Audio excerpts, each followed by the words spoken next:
Hello and welcome to ShanghaiEye. I'm Wang Ying. Hi, I'm He Jian.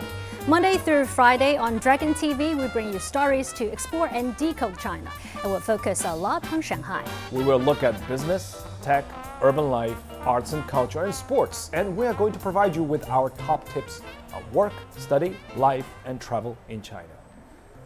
As more theater festivals are being held in villages and towns across China, some people wonder why theater fans would spend so much time and money to go to these places just to watch plays. In the last episode, we talked about the iconic Wuzhen Theater Festival, and in this one, we'll look at theater festivals or art seasons in other small towns and communities. We will go to Huichang Theater Village, Immersive X Zikago, as well as festivals in Nanxun and Arania. Let's take a look.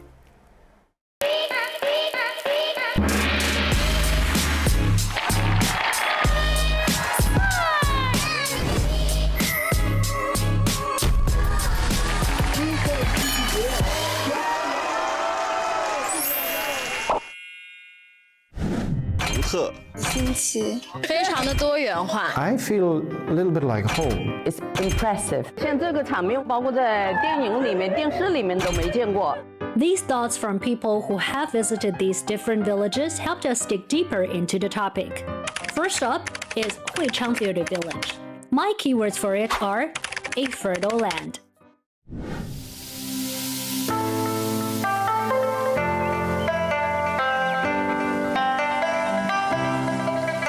Huichang is a small settlement in Jiangxi province that happens to be the ancestral home of big-name theater director Stan Lai. It boasts a rich history of 1,042 years with profound cultural foundations and beautiful natural scenery. The village has very little advantage, really. It's so far away, but this common beauty is something that escapes you when you live in the city all the time. And being here and being within the warmth of the Hakka culture and the food and everything, it really brings out something very warm in everybody.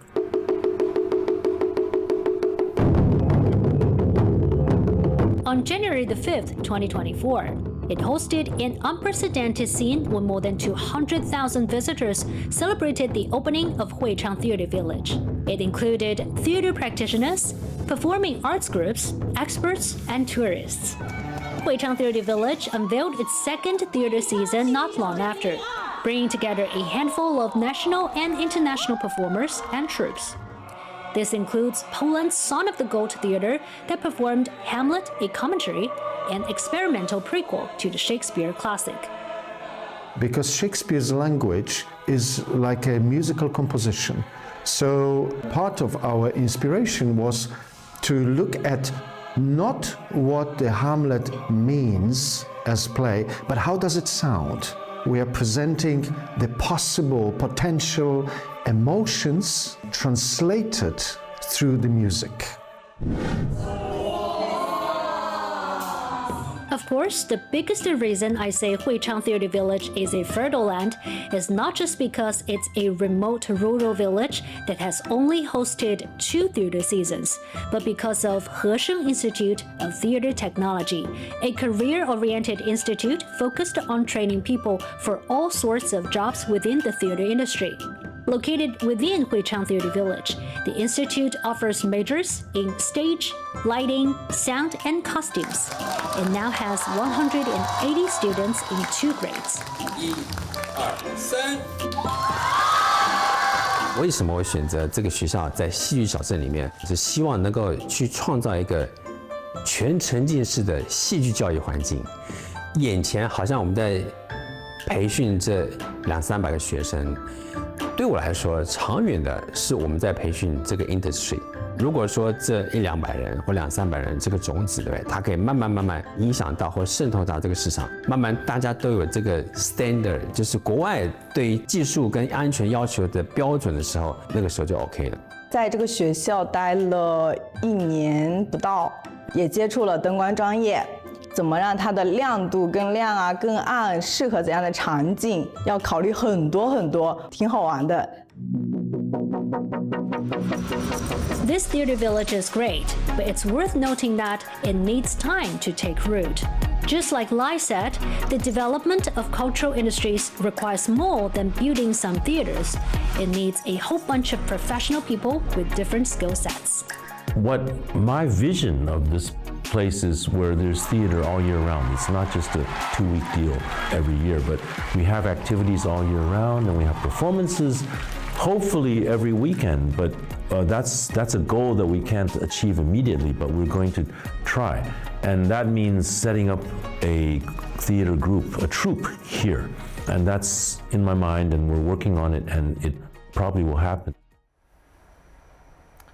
I'm really impressed with that technical school in Huichang. I believe the students there are really the future of the industry of the theater. Yes, that's true. And I believe these theater festivals are going to bring a big boost to the development and economy of these small towns. Cool. So what's next? Well, just be patient. 3 more to come.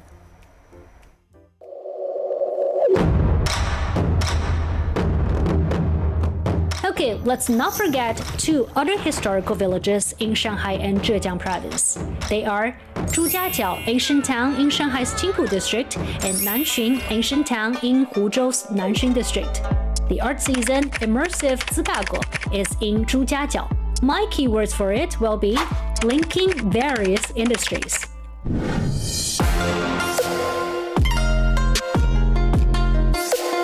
From September the 26th to October the 6th, 2023, Immersive Zigago featured live dramas and art installations across the historical site.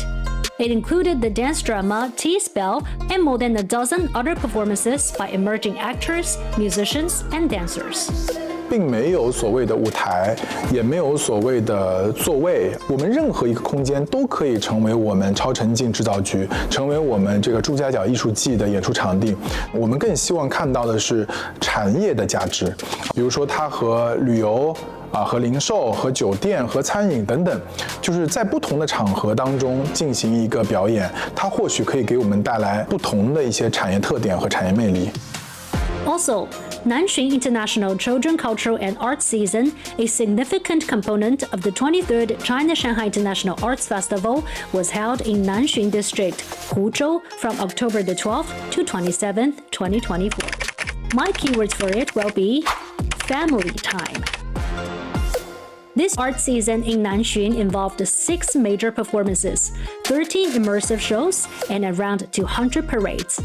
Families with children were treated to a magical and surprise-filled extravaganza on weekends. 家里的老人、父母之间一起的亲子时光是特别的温馨的。我们希望他们既能够有文化的艺术的体验，又能够参与文化艺术，同时又能用这些水乡的文化来给他们进行一些浸润一个旅游加观演的形式，可能比到市中心某一个剧场单纯的一次观演更加的丰富。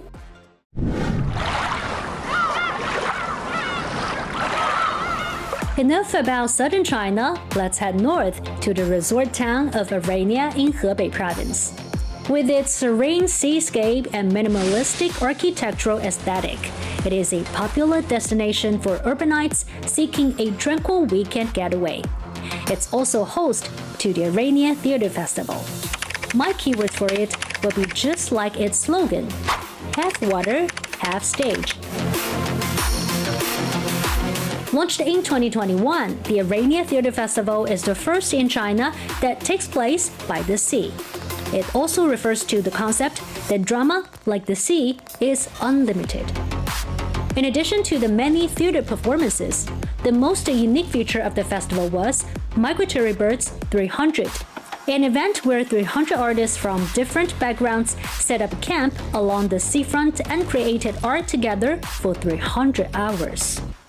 非常荣幸的带着8位老师做了一个原创作品，叫做4/9个梦想，带到了安那亚。我最后一场演出放在了凌晨的3点半，整个沙滩满坑满谷的人，就是大家都不睡觉，从晚上看到了凌晨，看到了太阳真的从海平面上一下跳出来，而且那一下刚好是打在我最后那句台词，整个海平面一下就变红了。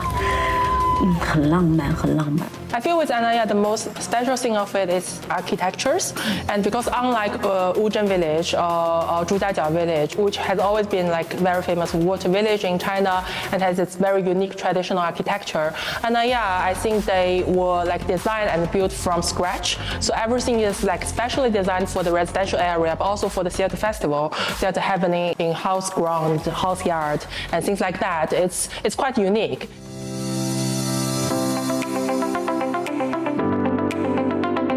Whether it's a scenic water town or a romantic seaside, whether it's within or without the theater, whether it's for students, families, young people, or seniors, theater festivals give people strength, hope, love, and joy.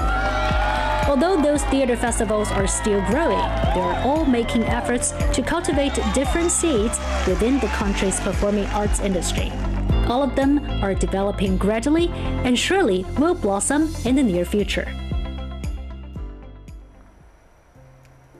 I didn't realize that these festivals are actually becoming extremely trendy. Yes, that's true. I highly recommend you check them out, and maybe next time you can share your experiences with us. Of course, it sounds like fun. I would do that. So would you go to one or more of these small towns to attend a theater festival, and which one do you prefer? Please leave your comments on our official WeChat account. We'd like to hear more from you.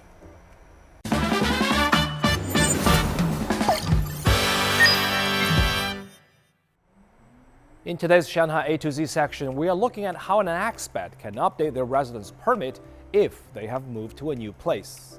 According to the city's Public Security Bureau website, if your registered address has changed, the first step is to report this to your local police station within 24 hours. You can either go to the police station in person or visit the website on the screen to do it online.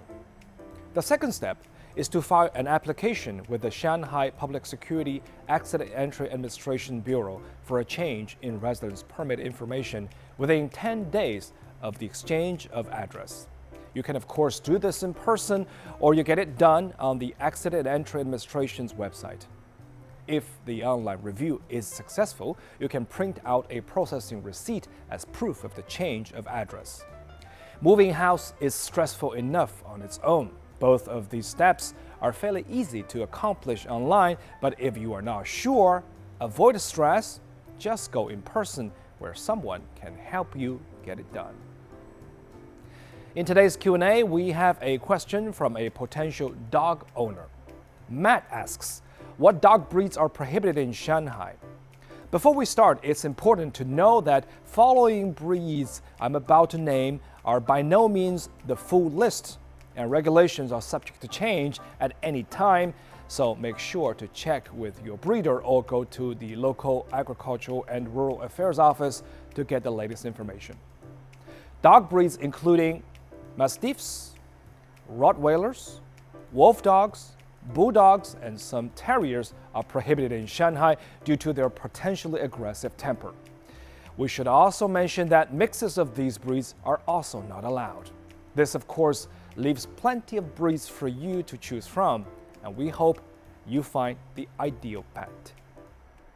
If you have a question for us, you can find us on all the socials. We'd love to hear from you, and you can find all of our content online as well, and join us here on Dragon TV Monday to Friday. Thank you so much for watching. See you next time.